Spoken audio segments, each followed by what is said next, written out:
Je voudrais vous parler encore une fois du rôle de l'historien parce que je pense qu'il est souvent mal compris. L'historien ne parle pas spécifiquement de religion, même quand il parle d'islam. L'historien parle des hommes et de leurs croyances. Et comme l'historien s'intéresse au passé, comme c'est mon cas, eh bien, il s'intéresse aux hommes qui ont vécu dans le passé et ces hommes qui ne sont pas nous. Donc, il essaie de comprendre comment ces hommes se sont comportés, quel était leur milieu de vie et comment ils ont réagi aux difficultés qu'ils rencontraient dans ce milieu de vie.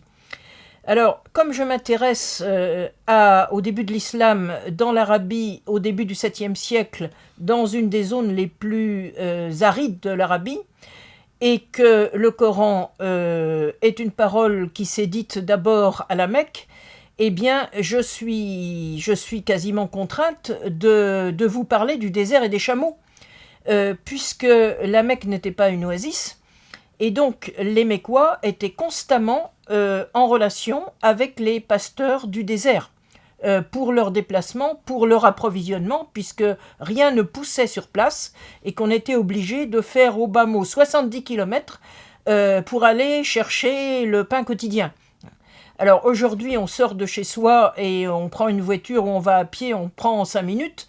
À l'époque, eh bien, les hommes devaient partir pour 8 ou 10 jours afin de pouvoir s'approvisionner.